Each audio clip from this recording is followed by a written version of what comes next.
हाय viewers, तो चलिए शुरू करते हैं। रेणु मिश्रा द्वारा लिखा गया कहानी संग्रह किसी अजनबी के प्यार में के टाइटल जिया ओ जिया की आगे की कहानी। तो चलिए सुनते हैं ये कहानी। उस घटना के बाद से मेरी माँ हमारे रिश्ते के सख्त खिलाफ हो गई। उनकी तरफ से मनाही थी कि अब मैं जिया से कभी ना मिलूं, यहाँ तक कि ऑफिस में भी बात ना करूं। बल्कि वो तो यहाँ तक चाहती थी कि मैं कंपनी से ही रिज़ाइन कर दूं। इतनी ज़िल्लत के बाद कैसे उस कंपनी में जाऊंगा और वहाँ मेरे दोस्तों, मेरे साथियों के ऊल जुलूल सवालों का सामना करूंगा। उनके लिए तो मैं मजाक का एक ज़रिया बन जाऊंगा। जाने वे चार लोग क्या सोचेंगे, क्या कहेंगे, जिसकी आशंकाओं की बौछार मेरे ऊपर हो रही थी। साथ ही जिया भी बीच बीच में कोसी जा रही थी कि उस महारानी जिया ने तो सोचा नहीं, लेकिन मैं तो समझदार हूँ। अब माँ को कैसे समझाऊँ कि दिल है कि मानता नहीं। अब एक बार किसी का हाथ थाम लिया, किसी का भरोसा रख लिया तो फिर तोड़ नहीं सकता। और फिर वही हुआ। तकरीबन 2-3 दिन बाद की बात है। मैं ऑफिस में अपने डेस्क पर फैले सामान को देख रहा था।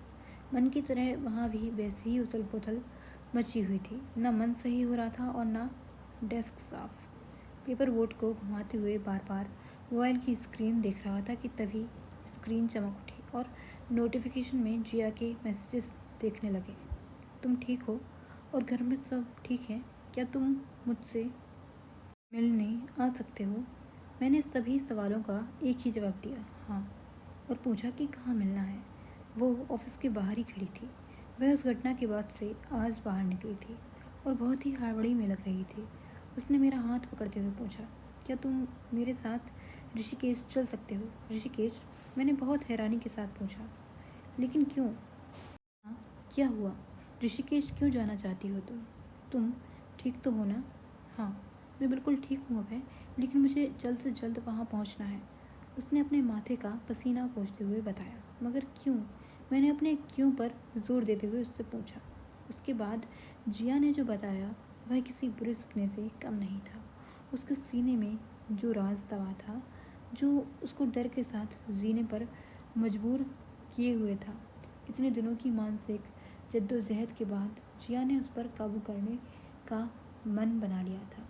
जिया बताने लगी कि उस वक्त वह कोई 9-10 साल की रही होगी जब वह अपने पूरे परिवार के साथ ऋषिकेश घूमने गई थी। अगले रोज सब गंगा स्नान करके घाट पर पहुंचे। वहीं गंगा स्नान के दौरान गंगा की लहरें तेज होने लगी थी। ऐसा लगने लगा मानो कहीं से कोई तूफान उनके जीवन को अस्त व्यस्त करने चला आ रहा हो। जब तक कि वह और उसकी माँ सीकड़ को पकड़े पकड़े सीढ़ियों पर पहुंचती, उसकी माँ से जिया का हाथ झटके से छूट गया और वह बेतरह डूबने लगी। चीखने चिल्लाने की आवाज़ों के बीच जिया के माँ पापा दोनों उसको बचाने की जद्दोजहद करने लगे। गंगा की धारा उफान पर थी। फिर वही हुआ कि पापा के हाथों जिया तो बच गई, लेकिन उसकी माँ डूबकर कहाँ चली गई किसी को पता ही नहीं चला। पूरे परिवार में हाहाकार मच गया। जिया के पापा चाचा ने मछुआरों को लेकर काफ़ी दूर तक और देर तक उसकी माँ की तलाश की, मगर धार इतनी तेज़ और उफान पर थी कि मछुआरों ने भी हाथ खड़े कर दिए। उसके बाद भी वे कई दिनों तक घाट घाट और पुलिस चौकी के चक्कर लगाते रहे।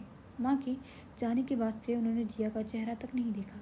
वह अपनी चाची के आंचल में दुबक के सुबकती रही थी।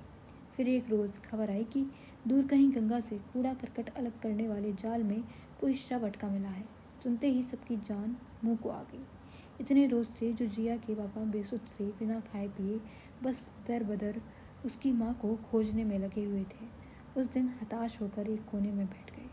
उस दिन वे जिया को सीने से लगाकर जार जार रोए। जिया जैसी छोटी सी गुड़िया के लिए कितना असहनीय रहा होगा, यह सब सोचकर ही कलेजा मुंह को आता है। जब उस रोज़ शव हाथ आया, सारे क्रियाकर्म करते हुए जिया के पापा न जाने किस उधेड़बुन में दिखे। 12-13 दिन के बाद जब घर लौटने का वक्त हुआ, उस दिन शरद पूर्णिमा की रात थी।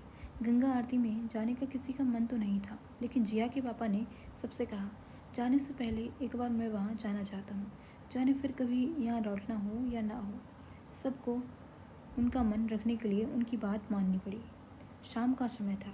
मंदिरों में घंटे घड़ियालों का शोर था। स्वर्ग आश्रम के घाट पर अथाह भीड़ थी। पूर्णिमा का चांद अपनी पूरी आभा से दमक रहा था। उसकी परछाई गंगा की लहरों में तैर रही थी।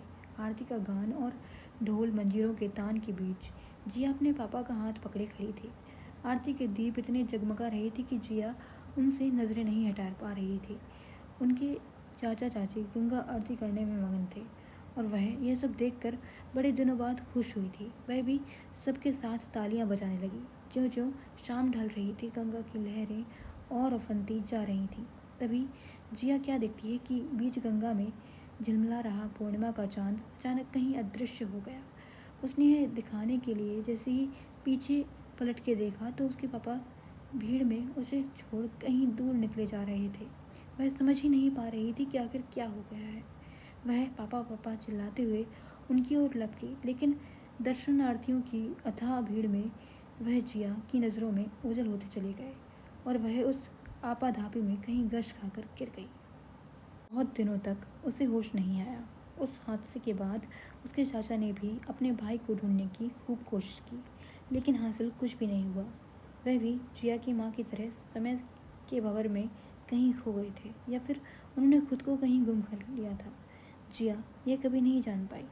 बस अपने डर, अपनी तकलीफ़, अपनी घुटन को सीने में दबाए जिए जा रही थी।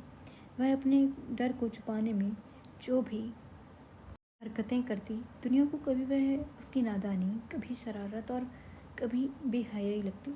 जिया यह सब बताते हुए पसीने से नहा चुकी थी, लेकिन अब उसमें डर का अंश मात्र भी नहीं था। शायद पिछले दिनों में उसके जीवन में मुझे लेकर, खुद के भविष्य को लेकर जो घटनाएं घटीं, उसका ही असर था कि उसने अपने को इतना मजबूत बना लिया था कि वो कैसी भी परिस्थिति का सामना करने को तैयार थी। फिर अचानक उस दिन जब उसने अपने चाचा को किसी से बात करते हुए सुना कि वो जल्द ही ऋषिकेश पहुंच रहे हैं, उससे रहा नहीं गया और वो मुझसे मिलने आ पहुंची। उसके चाचा जिससे मिलने जा रहे थे, कहीं वह जिया के पापा तो नहीं। इस बात की तसल्ली के लिए वह मेरे साथ ऋषिकेश जाना चाहती थी। अब आप सोच रहे होंगे कि फिर आगे क्या हुआ। तो दोस्तों, हुआ यूँ कि मैं जिया के साथ ऋषिकेश नहीं गया, क्योंकि मैं उसे दोबारा से कमज़ोर नहीं बनाना चाहता था। कितने ही रत जगहों के बाद वह सितारों से सितारों को जोड़ते हुए अपना रास्ता बना पाई थी। अब जब उसे मंजिल का पता मालूम हो गया है तो उसे बिना किसी का हाथ थामे आगे बढ़ जाना चाहिए, क्योंकि अपने डर से हमें खुद ही जीतना होता है। हर लड़ाई खुद ही लड़नी होती है। मैं उसका साथी बनना चाहता हूँ, सहारा नहीं। मैं जिया को फिर से पंगु नहीं बनाना चाहता था। लेकिन आप लोग चिंता ना करें, अपने डर को जीत कर जिया मुझे आवाज़ ज़रूर देगी, देख लेना।